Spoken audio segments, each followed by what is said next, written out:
here I am again, walking the walk. It's now autumn. We've had spring and summer and things were going quite well. And now, oh well, we're back to restrictions and lockdowns and dare I say it, because of the spoilt few that desperately had to go to countries where the virus wasn't in control. And all because they thought they deserved a break, as if the rest of the country didn't. Never mind. I'll go for my walks again. I'll try and keep fit and positive and hope that one day this will go away. Back to my park, back to my paths, and back to, well, taking a walk daily. Well, never mind. It's just the way it is. I just have to live with it.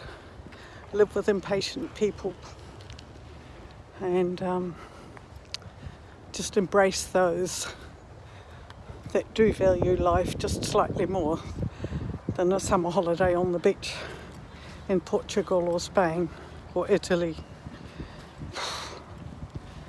I know, sounds cynical. I'm just disappointed. I'm just disappointed. We were so far in beating this thing.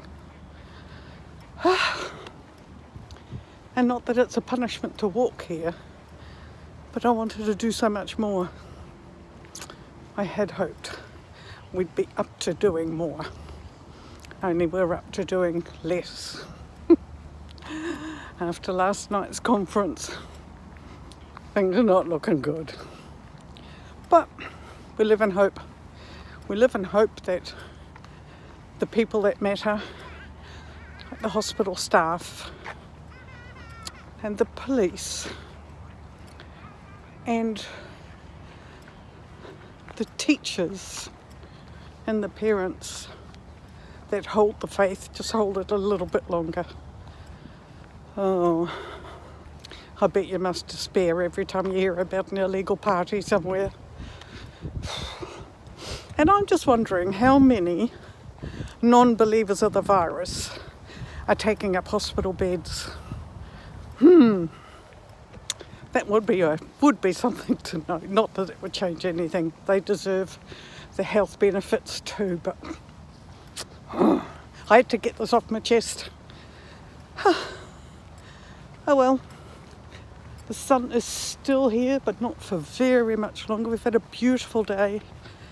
Certainly an unbelievably sunny day, which means that the sky is a bit clearer, so it'll be darker later. So, well, here I go, homeward bound.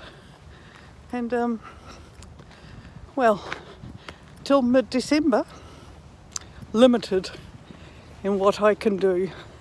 Well, not only me, where we can go, what we can see, and we'll do our best to colour between the lines.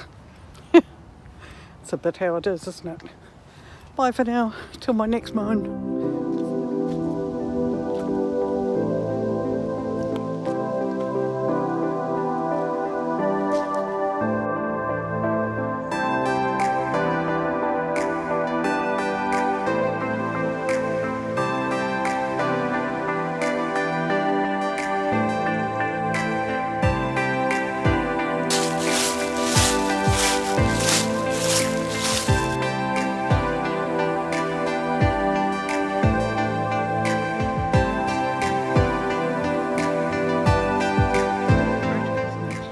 Just been having a moan.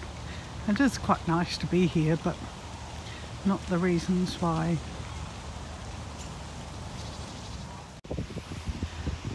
But what I also really have to say, and I haven't, but it kind of just slipped my mind because I'm moan, is that our death numbers are down compared to last time. Not our infected people, not our positive testing, not our hospitalisation, not our ICUs, they're up. The death rate is down. We've learnt a lot in 6 or 7 months, 8 months. The treatments are different, are better, more coordinated. The panic when everything first started has subsided. It's now turned into frustration. And for some reason, the virus is altered. I don't know how, because I'm not a biologist or a microbiologist or a whatever. There's plenty of those if you look at Facebook and listen to all the talk show hosts. But it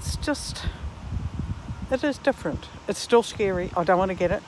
I'm 67. Still got a long way to go. And I have absolutely no intention of taking up one of those hospital beds and being ill and not being able to recover to previous situation. Because there's so many gory stories out there. But our death numbers are down, which does give hope. And now with the setting sun and just the lovely area I live in and the roof over my head and, well, the cupboards are full. There's no stockpiling going on. People are just being a little bit more sensible. I guess count my blessings. Count yours. Because, we are going to beat this thing until the next one. I'm such a positive, yeah. But we are going to beat this, and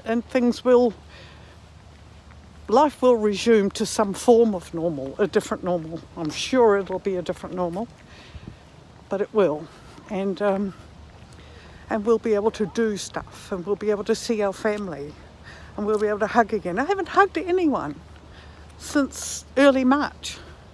I'm not talking about husband things and all. I'm talking about, friends, family. We've had a couple. We've had quite a number of deaths, but they were elderly, except for 2. I lost a cousin recently, and my husband lost a cousin, and they were nowhere near the age that their lives should have stopped. But we're thankful for what we do have, and there will be good things to do again, and I will be able to hug my friend when I hopefully land at Auckland Airport and be reunited again with my children, and stuff like that will happen. Keep the faith. Keep the faith, people. All will be well eventually. We've all got to make it well. So hang in there. See you later. Oma Faraway signing off.